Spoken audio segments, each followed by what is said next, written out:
Nesse mês de outubro, muito se fala sobre o câncer de mama e o câncer do colo do útero. Por isso, eu convidei uma pessoa super especial para falar desse e outros assuntos. Ela é médica, ginecologista, obstetra e eu tenho o prazer de recebê-la aqui na Vila Mercês. Sabe quem vai ser minha convidada de hoje? Hoje eu estou recebendo aqui a doutora Nara. Nara, que prazer ter você aqui, viu? Muito obrigada. Eu que agradeço. Um prazer estar aqui para falar sobre conscientização. Conscientização. Nesse mês de outubro, muito se fala do câncer de mama e o câncer do colo do útero.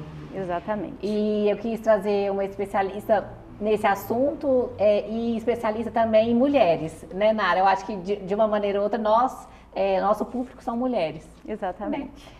E, Nara, e a primeira pergunta? Vamos lá.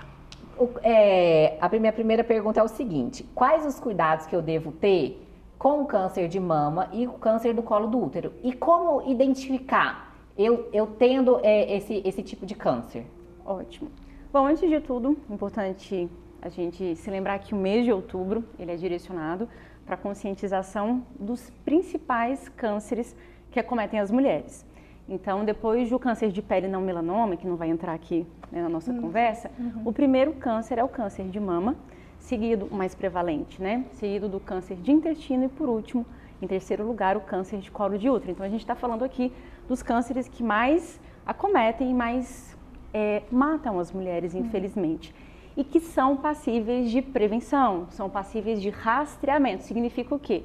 Que mulheres que não têm qualquer sinal ainda, qualquer sintoma, são capazes, através de alguns exames, que a gente vai falar a seguir, de detectar ou precocemente, no caso do câncer de mama, ou até de prevenir, no caso do câncer de colo de útero. Então, é muito importante a gente, eu falo muito isso no consultório, a gente se conhecer. O autoconhecimento é fundamental, né? Porque uma vez que a gente consegue entender o que é normal no nosso corpo, a gente identifica aquilo que não é. E aí, falando dos cânceres, né? No caso do câncer de mama, que é o mais prevalente em mulheres, a gente tem alguns fatores de risco, né? O câncer de mama ele pode se desenvolver pelo envelhecimento. Então, quanto mais velhas ficamos, maior a chance de ter o câncer de mama. Pode ter uma predisposição familiar, né? Então, genético, se você pode ser genético, exatamente. Então, se na família, né, a mãe, a irmã, homens, porque homens podem ter também câncer de mama. Sim, é menos prevalente, chega a 1%. Mas se na sua família tem um homem com câncer de mama, aí a gente tem que, né, ficar um pouco mais alerta. Então, tem esse aspecto do envelhecimento, da predisposição genética familiar e dos hábitos de vida. Porque às vezes a gente se esquece que alguns hábitos, como o tabagismo, como a obesidade, também aumentam a chance de ter câncer de mama. Engraçado, porque quando a gente fala câncer de pulmão, já vem na nossa cabeça o cigarro, que pode causar o câncer de mama, eu não sabia. O cigarro tem uma relação com vários tipos de câncer, inclusive com câncer de mama. E quando eu falo, por exemplo, da obesidade, então a gente sabe que sim, a obesidade é uma doença, né, que merece ser cuidada, merece ser tratada. A gente precisa orientar sobre a obesidade.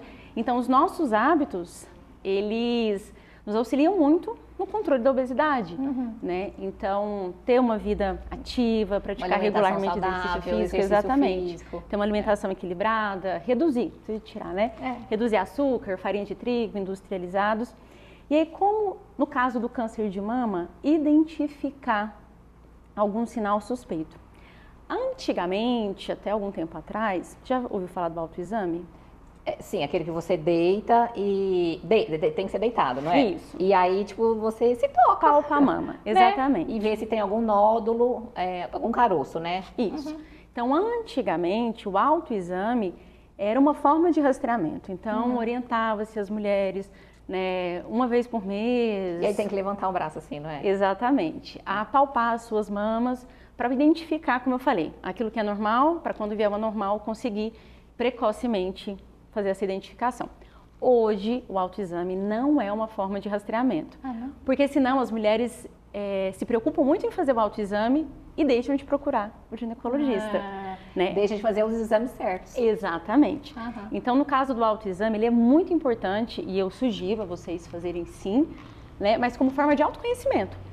Então, façam um autoexame, mas claro, não se preocupem, ai meu Deus, eu tenho que fazer. O mais importante é ir ao ginecologista para poder fazer os exames. Não deixar de lado os outros exames por conta dele. Faça ele também, mas para se conhecer, não ele ser o primeiro e o último exame a fazer. Exatamente. E geralmente a gente, mulher, né? No geral, mas a gente não sente muita coisa, a gente vai postergando a ida ao ginecologista, né?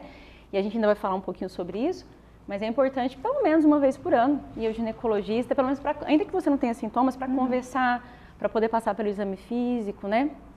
Como se fosse realmente um cuidado ali integral. E qual que é a idade que as mães devem levar as filhas adolescentes, assim, no ginecologista, esse primeiro cuidado, esse primeiro contato com a ginecologista? É extremamente individual. Porque assim, a gente chega ali numa idade, numa fase em que vem, eu acho que essa dúvida para as mães. Será que eu continuo levando no pediatra ou será que eu passo ao ginecologista?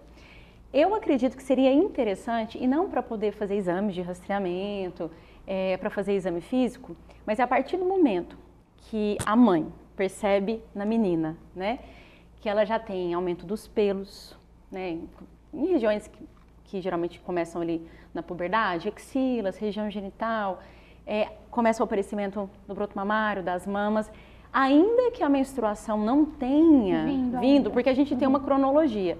Primeiro são os pelos que aparecem, depois a mama que começa a se desenvolver para depois somente a menstruação vir. Então, ainda que não tenha a primeira menstruação, acho que seria interessante esse encontro para naturalizar para a mulher esse cuidado. Então depende, pode ser que seja aos 8, aos 10 anos, às vezes na primeira menstruação, até para que a menina, adolescente, ela possa passar por essa fase de uma forma mais tranquila. Não ser um tabu para ela, né? Ser uma coisa natural. Exatamente. Então depende, mas assim, eu sugeriria, até para que não seja algo... Enfim, traumático? Traumático, era essa a palavra, traumático para aquela menina. Para ser algo leve mesmo, exato, né? Que fosse ali quando ela já começasse a perceber essas transformações, não só físicas, mas emocionais também, que vem junto com a puberdade, né, por conta dessas alterações hormonais. Então, acho que ali por volta dos 8, 10, 12 anos seria interessante, para ter esse primeiro contato. De forma alguma, eu faço muito isso no consultório, quando eu recebo meninas com essa idade, eu não faço exame físico. Só troca uma ideia, exatamente, esclarece, informa, que é o que a gente precisa, né, de informação boa. Exatamente. A gente falou do exame de toque para a gente não ficar só nele e buscar outros tipos de exame. Quais outros tipos de exame? Não só para o câncer de mama, mas também para o câncer de colo de útero também. Mas falando então primeiro do câncer de mama, acabou que eu não falei sobre sinais, né, de alerta, de atenção que a gente precisaria ter em relação ao autoexame, ou então que você percebe assim ao se olhar no espelho, e que já seria um sinal de que você precisa procurar mais rapidamente o ginecologista. Ligar ali um alerta. Exatamente. Primeiro, não significa que um nódulo, porque eu vou falar sobre o nódulo, seja câncer. Às vezes as pessoas associam nódulo a câncer e não significa que seja câncer. Mas, se você percebe um nódulo na mama mais persistente, duro, né, que não regride, porque no ciclo menstrual isso pode acontecer, que não regride, é um fator que merece um cuidado, uma atenção. Então, aparecimento de nódulos mais endurecidos que crescem com o passar do tempo. Se a pele da mama fica quente, fica avermelhada, né, isso é um processo inflamatório, é um sinal, a gente precisa ver. Se começa a sair da mama, do mamilo, na verdade, uma secreção que é tipo água, ou sangue, sanguinolento, a gente também precisa investigar. Se aqui em cima desse ossinho, ou na própria axila também percebe algum nódulo, algum caroço, né? Ou se na família, né? Por exemplo, como eu falei, também acaba sendo um sinal de mais atenção, a gente tem aí um histórico de câncer de mama, seja em mulheres, seja em homem, ou câncer de ovário, porque tem íntima relação. Então é importante a gente estar atento. Os mesmos exames que uma pessoa sem silicone e uma pessoa com silicone pode fazer são os mesmos? Os mesmos. Não é porque tem silicone, tem que ser outro tipo de exame? Não. Então aí falando sobre o rastreamento, né? O rastreamento ele começa com 40 anos, antes se houver algum fator de risco, como eu falei, desses familiares ou genéticos. Se não há, se você não sente absolutamente nada, com 40 anos vai começar o rastreamento do câncer de mama. E vai até os 74 anos. Mudou mais recentemente, era até os 69, agora até os 74 anos. Por quê? Porque a nossa expectativa de vida está crescendo, né? Então, antes vivia-se até os 80, agora a gente vive até os 90, 100. Então, estendeu um pouquinho. E vive-se bem, né? Graças a Deus. E vive-se bem. Então, dos 40 até os 74 anos, anualmente. E aí, as mulheres que têm ou não têm silicone vão fazer o mesmo tipo de exame, que é a mamografia. Coisa, então não importa se você tem ou se você não tem. Não, é que a incidência, a forma que se faz é um pouquinho diferente. Mas é um exame que, assim, dor é extremamente relativo, né? Que é um pouco, para algumas mulheres, desconfortável, mas já escutei sobre isso. Mas que ainda assim ainda muito assim, válido. Não deixem, por favor, de fazer a mamografia, porque pode ser um pouquinho desconfortável. E os exames do colo do útero? Bom, e aí em relação ao colo do útero, falando um pouquinho só sobre o fator de risco. Porque, se vocês separarem, o câncer de mama eu falei que tem a ver com envelhecimento, fator genético, familiar e hábitos de vida. No caso do câncer de colo de útero, o principal fator de risco associado é a infecção pelo vírus HPV. E eu até recentemente tive num simpósio sobre isso. A gente precisa falar sobre o HPV porque ainda é uma infecção sexualmente transmissível, mas ainda gera muito constrangimento e às vezes até um estigma para a mulher, para aquele casal. Mas não sei se vocês sabem, a infecção pelo vírus HPV é a mais prevalente no mundo. Então, mais de 70% das pessoas, não só mulheres, mas homens também, em algum momento da vida vai ter o contato com esse vírus. E tem vacina? Tem.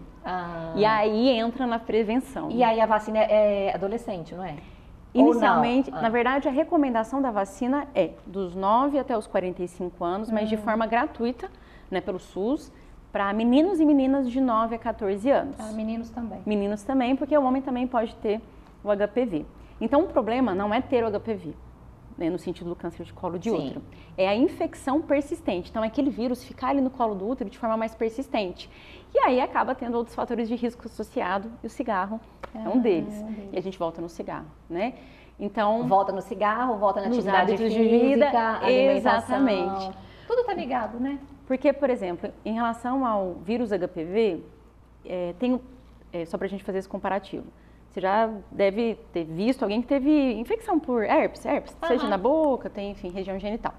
Então, a gente tem infecção, só que a nossa imunidade, aí entra no que a gente falou, acaba nos auxiliando a eliminar esse vírus, né? No caso do HPV é a mesma coisa. Então, quando a gente tem infecção, geralmente nos 2 primeiros anos a gente consegue eliminar. O problema consiste quando ele fica ali. Aí ele vai causando alterações, né, que se não forem adequadamente avaliadas, cuidadas e tratadas, vão evoluir para o câncer de colo de útero. E a forma de rastreamento, a mais conhecida é o Papa Nicolau, né? Que a recomendação é a partir dos 25 anos, dos 25 até os 64 anos. E aí, isso pelo Ministério da Saúde. E o Papa Nicolau anual também. É isso que eu ia falar agora. Geralmente, a mulher vai uma vez por ano ao ginecologista, então a gente faz o exame especular e acaba dando uma olhadinha e coleta o material. Mas se você tem 2 exames negativos, você pode estender. Pode fazer a cada 3 anos. Não precisa aí não tem problema. Necessariamente. Isso não significa que não deva ir ao ginecologista, né? Vai ao ginecologista, só não tem necessidade de coletar. Mas geralmente a gente coleta uma vez por ano. E aí, voltando a falar da vacina. Então, temos a vacina, que é a quadrivalente de 9 a 14, mas se você não teve a oportunidade, porque, por exemplo, eu tenho 37 anos e na minha época ainda não tinha disponível a vacina no SUS, eu acho que nem no particular, contra o HPV. Então, eu não tomei naquela época, mas hoje eu tenho a oportunidade, até os 45, né, de tomar no âmbito particular. Nara, eu pensei que essa vacina fosse só tipo para adolescente, depois assim, como se tivesse prescrito. Não. Ou você toma na adolescente. Uma lenda, então, isso. Exatamente. E as pessoas não têm acesso a essa informação. Por quê? Porque, por exemplo, como eu falei, de mim, eu não pude tomar naquela época, mas eu sei hoje que até os 45 anos eu posso tomar. Entendi. Né? A gente tem essa vacina do SUS, que é a Quadri, né? Então protege contra os 4 principais tipos de vírus que levam ao câncer. 2, na verdade, que levam ao câncer de colo de útero e 2 que levam aquelas verruguinhas. Porque a gente acha que o HPV só tem a ver com câncer. Não, tem a ver com aquelas verruguinhas que pode dar na vulva, né, mas que não vão levar ao câncer. São tipos diferentes. São diferentes. Exato. Mas na rede pública agora a gente tem a vacina nonavalente, Então, além de proteger contra 4, protege contra 9. mais 5. Mais 5. Exatamente. 9 total. E aí, como eu falei do Papa Nicolau, é a forma de rastreamento, por enquanto, que a gente ainda também está em vias de mudança, seria o teste molecular. Porque assim, existe uma diferença. O rastreamento através do Papa Nicolau, a gente não vai visualizar o HPV. A gente já vê as alterações causadas por ele. Não significa que já seja câncer, mas que a gente já vai agir. Agora, com o teste molecular, é uma coleta exatamente como do Papa Nicolau, só que a gente visualiza o vírus. E aí eu consigo saber se é o de alto risco. E aí, se vem negativo, você não precisa fazer o exame por 5 anos. Entendi. Então, a gente consegue espaçar um pouquinho mais. Então, eu posso ter o vírus e eu posso não ter sintoma nenhum? É isso. Por isso que a gente tem que fazer o rastreamento. Sim. Porque o câncer de colo de útero, quando ele... Desculpa, Ti. Quando ele causa sintomas, já está no estágio mais avançado. E às vezes eu não posso ter nenhum sintoma, mas eu mesmo assim eu posso passar para outra pessoa, porque é sexualmente transmissível. Exatamente. Da importância, né, sempre de cuidar, de cuidar, de usar preservativo, que é uma das formas da gente evitar infecção sexualmente transmissível. Então, muitas pessoas também não têm acesso a essa informação. Então, o Papa Nicolau, que a gente mais conhece, mas atualmente a gente tem também, ainda não no SUS, mas por isso que eu falei que está em vias de mudança, mas por plano de saúde particular a gente consegue fazer essa outra coleta, né, que é o teste molecular, já identificar o vírus, falar, bom, você não tem o vírus, então você só volta sim, para coletar o exame, né? Daqui 5 anos. Tem o vírus, aí a gente continua o rastreamento para ver se tem alguma alteração ali. Nara, vamos falar um pouquinho de moda agora. Então vamos lá. Você acha que hoje as médicas estão preocupando cada vez mais com a sua imagem? Eu acho que não somente as médicas, né? Mas acho que as mulheres, né? As profissionais, no geral, sim. E eu acredito que a postura do profissional tem muito a ver, isso inclui a vestimenta, né? Com a forma que você transmite esse autocuidado. Né? Porque não é somente sobre credibilidade, sim, eu acho que passa uma credibilidade maior, né? Isso não significa competência, mas se você se cuida, né? Se você tem esse autocuidado em dia, querendo ou não, você transmite isso para outra pessoa que você está cuidando. E eu acho que você já respondeu até minha outra pergunta, porque eu ia falar, você acha que, não só a médica, mas outras profissões, como a gente acabou de falar aqui, quando está mais bem vestida, né, confiante, o cliente ou o paciente enxerga nela, às vezes, uma profissional mais qualificada? Então, sim, né? Sim, mas como eu falei, isso não significa que seja a mais competente, mas não, acaba andando um pouco junto, tudo juntos, isso. Né? E uma vez, é engraçado que eu lembrei de uma coisa, eu te falei mais cedo, né, que antes da gente começar aqui, que em 2018 eu fiz uma consultoria, né, de imagem, colorimetria, que existe uma Nara antes, uma Nara depois, e eu entendi que o autocuidado também passa pela minha imagem, né? Não somente para os outros, mas para mim também. Eu gosto muito daquilo que eu estou vendo ali no espelho. Mas aí, durante esse momento, eu lembro da Ana, que foi quem eu fiz a consultoria, e depois da minha irmã, que também faz, falando sobre, no caso de nós médicos, né, do paciente, ou no meu caso, a paciente, entender que você se preparou, né, que você se cuidou, que você está ali daquela forma, com aquela postura para ela. Né? Ela se sentir especial. É isso. Não entende aquilo como mais uma consulta, né? Enfim. Às vezes o que eu falo aqui na loja é assim, gente, a gente tem que usar porque a gente é feliz com aquilo, mas a gente tem que ver o seguinte, qual que é a imagem que você quer passar? Né? E é justamente isso. E o que você gosta de usar? O que você se sente confortável no seu dia a dia? Então, antigamente, e até antes de 2018, existia a roupa para trabalhar e a roupa para sair. Né? E hoje em dia não, eu entendi que a roupa que eu trabalho, eu posso sair, a gente vai misturando, né? Vai fazendo... Troca ali, troca aqui, tá pronto pro happy o acessório, hour, o sapato, né? Mas assim, eu gosto muito exatamente desse tipo de roupa que eu tô. Né? Uma calça não muito justa, né? E uma blusa mais, uma regatinha, uma blusa mais... Aquele look que você pode trabalhar e sair dali já... Exatamente. Fazer o que você tem que fazer, às vezes de noite, sair com o marido. Exato. Sair com as amigas. Não existe, assim, uma roupa que eu prefiro, mas eu prefiro roupas mais confortáveis. Mas que consigam moldar um pouquinho o meu corpo, acho que é isso. Nara, agora é um quadro, chama o quadro quiz aqui da Vila Mercedes. Vamos lá. Super descontraído. Ó, eu vou te dar uma opção ou outra. Certo. Você pode escolher uma opção ou outra ou nenhuma e não precisa justificar. Gente, e só antes da gente começar, não quer dizer que uma coisa ou outra tá certa, essa coisa ou Isso a é outra coisa não tá certa. Não é isso. É que a gente quer essa opção aqui agora, tá? Então vamos lá. Ah, entre a sua profissão e moda, né? Certo. Então vamos lá. DIU ou anticoncepcional? Lembrando que a minha resposta não traduz se é certo ou errado. Sim. Pra mim, Nara, DIU. DIU. Como paciente. Agora, como profissional, a gente precisaria conversar. Mas pra mim, DIU. Por uma resposta rápida, DIU. Tá. Agora, esse daqui é bafão, ó. Na área da saúde, esse daqui o pessoal fala demais. Crocs. Meu Deus. Pode ou não pode? Pode, inclusive eu uso só no plantão, gente, pelo amor de Deus. É porque, principalmente um plantão de ginecologia e obstetrícia, é mais obstetrícia, a gente tem partos, enfim, é um plantão bem dinâmico, né? Então, colocar, por exemplo, um sapato como esse, até pela segurança, né? Tem que ser sapato fechado, né? Exato, não condiz com o ambiente. É só para aquele momento. Só pro plantão, pelo amor de Deus. E criança também pode usar Crocs, não tem problema. Ah, criança é bonitinho. Criança é bonitinho. Eu também acho, criança é bonitinho, Só. Crocs. Parto normal ou cesariana? Bom, aí eu tenho o meu viés, né? Você já me conhece, parto normal. Parto normal. Lembrando que cesariana, não que eu vá me justificar, mas a cesariana, né? Tá aí como uma forma de nascimento, né? Mas que precisa ser indicada porque tem riscos associados. Então, parto normal. Parto normal. Roupa toda branca ou jaleco? Você acredita que eu não vou ter uma resposta? Porque vai ser, na verdade, nenhuma.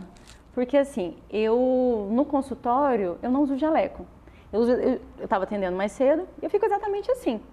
Mas eu também não uso branco. Sim, então tem um dos dois. Já teve uma época que eu usava no consultório o jaleco. É porque eu acho que o jaleco, no consultório, tem alguns lugares que cabe e que a gente tem que usar assim, né? Até como forma de proteção. Mas eu acho que isso, às vezes, distancia você eu acho do paciente. Que teve uma mudança de comportamento aí, não foi? Porque antes era aquele look, sabe? Você via, você sabia que aquela pessoa era da saúde. Exatamente. Era o todo branco ou o jaleco mesmo. E assim, aproxima mais mesmo. Aí fora que assim, a depender do dia, do jaleco, enfim, só incomoda. Agora, alguns ambientes pedem. Então, por exemplo, se você está dentro de um hospital, né? Aí tem que usar jaleco. Se você... Acho que, na verdade, eu vou falar outra opção, mas acho que é principalmente dentro de um hospital. Mas consultório, acho que não cabe, não. Nara, eu acho que eu quero um Vila Mercedes Talk 2 com você pra gente falar de gravidez. Por favor. Né? Nossa, aí a gente Parto vai ficar... humanizado. Meu Deus, a gente vai ficar umas 3 horas só falando disso. Obrigada, mas vai ser um prazer, Nara. Ai, eu que agradeço, Espero que você tenha gostado desse bate-papo. Ai, gente, adorei. Fiquei muito à vontade, viu? Falei pra Renata que eu tava um pouquinho nervosa, A gente fica nervosa. Nossa, mas assim, como fluiu. Eu espero que vocês gostem, né? Espero que tenhamos, então, o segundo. O Talk Vila Mercedes 2. Obrigada, gente.